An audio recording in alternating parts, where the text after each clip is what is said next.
बाबा रोटी कह वह बाजार के मेन चौक में बने रोटी वाले तंदूर की तरफ भाग रही थी और उसका बाप उसके दुपट्टे को दुरुस्त करते हुए उसे समझा रहा था कि बेटा घर चलकर रोटी खाते हैं। गो के वह जहनी मरीज थी, मगर उसे पता था कि घर में रोटी नहीं है, इसलिए वह जिद कर रही थी कि यहीं से ले लो। मगर तल्ख हकीकत यह थी कि उसके बाप की जेब में पैसे नहीं थे कि वह रोटी खरीद सके, और मांग कर लेने पर शायद उसे भीख में भी रोटी न मिलती। मगर वह भी जहनी माजूर थी, अपने बाप की मजबूरी को कहां समझ सकती थी, इसलिए वह मुसलसल जिद कर रही थी। बाजार में लाचार बाप की खाली जेब से नवाकिफ लोग उसे ताने कोसने कर रहे थे कि बच्ची को रोटी लेकर दे दो, इतनी कंजूसी क्यों कर रहे हो। वे बस मुस्कुराकर कह रहा था कि अभी हम लोग पीछे से रोटी खाकर निकले हैं, बस बच्ची हवास में नहीं है इसलिए जिद कर रही है। अभी वह तंदूर से चंद कदम आगे चले थे कि एक आदमी ने अपनी बची हुई आधी रोटी कुत्ते के आगे फेंकी थी। आज उसका ऑफिस में पहला दिन था। वह हाल ही में मुकाबले का इम्तिहान पास करके असिस्टेंट कमिश्नर बना था। नए नवेली जोशीले अफसरान की तरह वह ऐन वक्त पर अपने ऑफिस पहुंचा था, मगर उसके दफ्तर पर लगा ताला बता रहा था कि ये दफ्तर भी ऐसे ही लोग चला रहे हैं जैसे निज़ाम पाकिस्तान को चला रहे हैं, साइल जिनके खादिम बनकर हम लोग आते हैं और फिर उन्हीं पर हुक्म चलाने लगते हैं। वह शूर से आरी लोग बाहर धूप में खड़े अपने बुलावे का इंतजार कर रहे होते हैं, और हम अंदर उनकी तरफ से मिलने वाली रिश्वत से अपना हिस्सा बांट रहे होते हैं। खैर, सुबह 9:30-10 बजे अमले की आमद का सिलसिला शुरू हुआ और आने वाला अमले का हर शख्स बाहर खड़े साइलिन को धक्के और गालियां देते हुए दफ्तर में दाखिल हो रहा था, और अपनी ताकत से न वाकिफ साइलिन गाली के बदले भी जी सर कर रहे थे। फिर मुताल्लिका लोगों को मेरे पास भेजा जाने लगा, मगर मुझे हैरत हो रही थी कि मुझसे मिलने वाले अशखास में से एक भी ऐसा चेहरा नहीं था जो मुझे बाहर खड़े साइलिन में नजर आया हो। वह अभी इसी मुताल्लिक सोच रहा था कि उसकी नजर खिड़की से बाहर खड़ी एक औरत पर पड़ी जो पल्लू से कुछ पैसे निकालकर अर्दली को दिखा रही थी, और अर्दली उसे धक्के दे रहा था। 8-9 साल का बच्चा अपनी रफ्तार से दौड़ा था, उससे पहले कि कुत्ता रोटी को झपट लेता। उस बच्चे ने वह रोटी उठा ली थी। वह उसे मेज पर रखे हुए बर्तन में बचे हुए सालन से अच्छी तरह रगड़ने की कोशिश कर रहा था। तंदूर वाले ने देख लिया और गंदी सी गाली देकर उसे मारने के लिए दौड़ा, मगर वह बच्चा वहां से फौरन रफू चक्कर हो गया था। उसने आकर वह आधी रोटी, जो मुकम्मल तौर पर सालन की गरेबी से लथड़ी हुई थी, अपनी बहन को दी और खुद इत्मीनान से अपने वालिद और बहन के हमराह चलने लगा। चूंकि रोटी जमीन पर गिरने की वजह से उसमें बहुत सारी मिट्टी भी शामिल हो चुकी थी, इसलिए उसे खाना खासा दुश्वार था, मगर उसकी बहन आहिस्ता आहिस्ता चबाकर वह रोटी खा गई थी।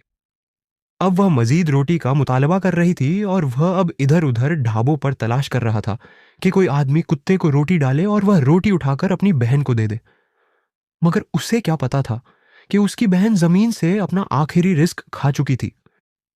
ज्यों ही उसकी नजर अर्दली के हाथों जलील होती उस लाचार औरत पर पड़ी, जिसके 2-5-6 साल के बच्चों ने मां की एक एक टांग को पकड़ रखा है, उसी दौरान अर्दली के धक्के से 1 साल का बच्चा जो उस औरत ने उठा रखा होता है वह गिर जाता है, और खातून उस बच्चे को उठाकर दोबारा अर्दली की मिन्नत समाजत करने लगती है।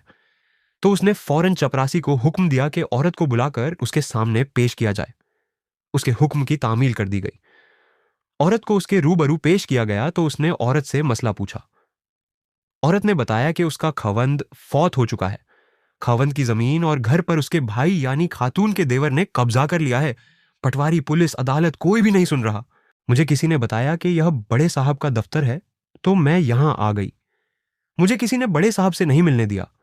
मुझे जो आदमी बाहर खड़ा है उसने कहा कि 3,000 रुपये लेकर आओ तो साहब से मुलाकात करवाऊंगा, वरना नहीं। मैं 2 महीनों में बमुश्किल 2,000 रुपये जमा कर सकी हूं। आज आई हूं तो यह कहता है 2 महीने और लगाओ, 3,000 पूरे करके आना। अपनी दास्तान सुनाते हुए औरत रोने लगी और बताया कि उसके बच्चे 2 दिन के भूखे हैं, मगर उसने इन पैसों से बच्चों की रोटी नहीं खरीदी ताकि बड़े साहब से मुलाकात हो सके। औरत की बात सुनकर असिस्टेंट कमिश्नर खुद रोने लगा। जब जहनी माजूर लड़की की रोटी मांगने की जिद बढ़ती गई और वह किसी बहलावे में ना आई, तो मजबूरन उसके वालिद ने अपना पगड़ा उतार कर अपनी बेटी का मुंह बांध दिया ताकि वह शोर न कर सके, और बेटी के दुपट्टे से उसके चेहरे पर नकाब करवा दिया ताकि कोई उसका बंधा हुआ मुंह न देख सके। इन हालात में घर पहुंचे और पहुंचते ही उसके वालिद ने उनकी माँ यानी अपनी बीवी से कहा था कि अब इस दुनिया में जीने के लिए मजीद गुंजाइश हम में बाकी नहीं रही। तुम ऐसा करो, जहर लाओ, हम खाकर मर जाते हैं। अपने शौहर की बात सुनकर उसकी बीवी ने कहा था कि जहनी माजूर बच्ची को छोड़कर मरना मुमकिन नहीं। लिहाजा फैसला हुआ कि वह तीनों जहर खा लेंगे और बेटे के हिस्से का जहर उसके हवाले कर देंगे। अगर वह हमारे बाद जी सका तो ठीक, नहीं तो वह भी खाकर हमारे पास पहुंच जाएगा। चुनांचे उन्होंने उधार जहर खरीदा, उसे 4 बराबर हिस्सों में तकसीम किया।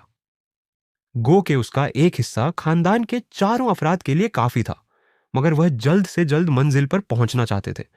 लिहाजा बाकी तीनों अफराद ने अपना खा लिया और बेटे को यह समझाते हुए उसका हिस्सा थमा दिया कि जब भूख नाकाबिले बर्दाश्त हो जाए और तुम उठने की सख्त न रखो तो यह खा लेना। यो बेटे के समझते और उनके समझाते सारा खानदान मर गया। असिस्टेंट कमिश्नर ने जब उस औरत को धक्के खाते देखा तो उसे अपना माजी याद आ गया। उन्होंने जब औरत की रुदाद सुनी तो अपनी जेब में हाथ मारा जहां पॉलीथीन में लिपटा उनके हिस्से का जहर आज भी रखा था। उन्होंने फौरन पटवारी और मुताल्लिक एसएचओ को बुला लिया, खुद मौके पर जाकर खातून को जमीन वापस करवा दी और गर्मी के अय्याम में अमले समेत बाहर बैठकर सरकारी उमूर निपटाने का उसूल बना दिया। वह साइलिन को अंदर एसी वाले कमरों में बिठाते, तरतीब और नंबर के साथ मसाइल सुनते और उनका हल करते। उन्होंने हर मुमकिन कोशिश की कि वह अवाम को बावर करवा सके कि अवाम हाकिम है और वह मुलाजिम है, मगर चाह कर भी ऐसा नहीं कर सके। खैर, वह पहले ही दिन एक खानदान की जिंदगी बचा लेने पर आज तक मसरूर है।